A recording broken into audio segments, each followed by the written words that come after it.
Sales job head করছেন কারণ কি বলেন তো? তো কেন করতে হবে বা জানতে হবে? তো বলছি তুমি যখন স্টেজে উঠবা তখন মাথা ব্ল্যাঙ্ক হয়ে যাবে। 1000টা মুখস্থ করলে বা জানলে বা পড়লে হয়তো একটা দুটো বলতে পারবা। তখন আমি বুঝলাম the importance of reading and expert হইতে গেলে আর অনেক ঘন্টা ধরে যদি স্পিচ দিতে হয় বা ডে লং ট্রেনিং নিতে হয় তাহলে কি পরিমাণে পড়াশোনা করা লাগে। কারণ আপনাকে যখন 100 জনের সামনে দাঁড় করায় দেওয়া হবে তখন কিন্তু শরীর ঘামতে থাকবে, মুখ দিয়ে কথা বের হবে না, গলা শুকায় যাবে, ব্রেন শূন্য হয়ে যাচ্ছে। তো এগুলো হয়, এগুলো হয়েছে, মানে এগুলো হয়েছে, আমার ক্ষেত্রেও হয়েছে এবং এখন আর হয় না, কারণ ওই জিনিসটা ওভারকাম হয়ে গেছে। তো 2009 সাল থেকে আমার টার্গেট ছিল এবং 2014-15 সালের দিকে আমি এই বইটা পাই যেটার নাম বললাম আউটলায়ার। ওইখানে যে বিষয়টা আছে এটা শিখলাম কনসেপ্ট। তখন আমি চিন্তা করলাম তাহলে 10,000 আওয়ার্স আমাকে আগে দিতে হবে। তা আপনি যদি সেলসে বেস্ট হতে চান তাহলে 10,000 আওয়ার্স কি আপনি দিয়েছেন এটাকে জানার জন্য, শিখার জন্য, বুঝার জন্য?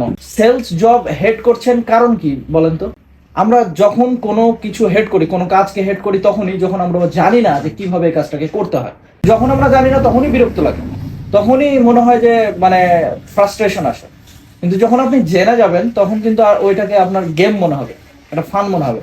এই জায়গাটাতে প্রবলেমটা, আপনারা কাজ করছেন ধরেন 6 মান্থস, আপনারা লাস্ট 6 মাস ধরে কাজ করছেন, আমি জানি না কয় মাস, তবে ধরে নিলাম জুয়েলে 6 মাস হলো। হ্যাঁ, এখন 6 মাসে এবার চিন্তা করো প্রত্যেকদিন তুমি কত ঘন্টা করে হচ্ছে মাঠে গেছো। ধরো 8 ঘন্টা, বা সেলসের সাথে ইনভলভ বা সেলস রিলেটেড কথোপকথন হোক, কাজ হোক, চিন্তাধারা হোক।